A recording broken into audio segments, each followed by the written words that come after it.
কি রে রঘু, গোকুল মিলন, তোরা কি বলছিস, সংসার ভাগ হবে? হ্যাঁ মা, এখন তো বাচ্চা কাচ্চা হয়েছে, জায়গাও তো কম পড়ে যায়। আলাদা হলে তো সবাইয়েরই সুবিধা হবে।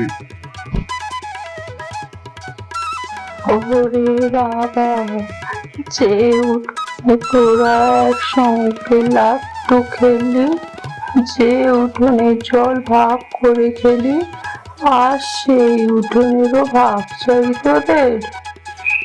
মা, মন খারাপ করো না। আলাদা হয়ে গেলেও তো আমরা তোমারই সন্তান থাকবো।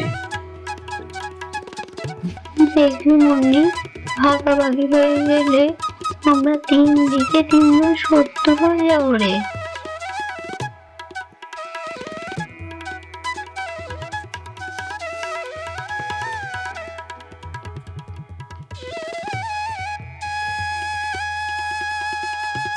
রানী দিদি, পুত্তে দিদি, আমরা যদি একসঙ্গে থাকতাম, মায়ের চোখে জল আসতো না বলো? হ্যাঁ, ঠিক বলেছিস রে মুন্নি। সংসার আলাদা হবে ঠিকই, কিন্তু মা একটাই থাকবে। ওর ভাগ কি আর হবে? ওর ভাগ হবে না রে। তাহলে একটা কথা বলি, শোনো না। ঘর আলাদা হোক, রান্নাঘর আলাদা হোক, উঠোন দরজা পুরো সবার যেন একই থাকে গো। মা থাকবে সবার মাঝখানে, আমাদের সবাইয়ের মা হয়ে থাকবে। হ্যাঁ হ্যাঁ, ঠিক বলেছো। মাকে আমরা কেউ ছাড়বো না কিন্তু, হ্যাঁ।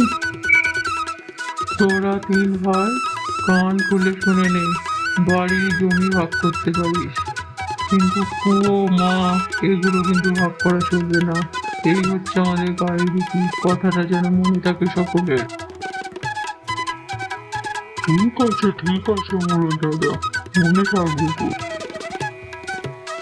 আমার গঙ্গামাই শোনো, তুমি থাকবে উঠোনের মাঝখানে, যেখানে সকাল সন্ধ্যা তোমার ছেলেরা বউয়েরা সব তোমার প্রণাম করতে পারবে।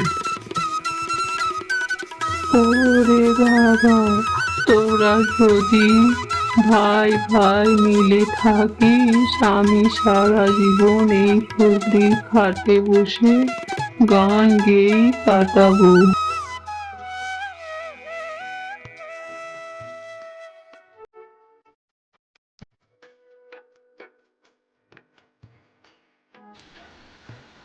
আলাদা আলাদা ঘর হলেও মনটা যেন তোদের এক থাকে রে বাবা। সুখে দুঃখে যেন আবার এই উঠোনে জমাট বাঁধিস তোরা। সত্যি, জমি ভাগ হয়, সম্পত্তিও ভাগ হয়, কিন্তু মা ভাগ হয় না। মায়ের মমতা, উঠোনের ধুলো, আর ভাই বোনের ভালোবাসা, এইগুলোর কোনো হিসেবই হয় না।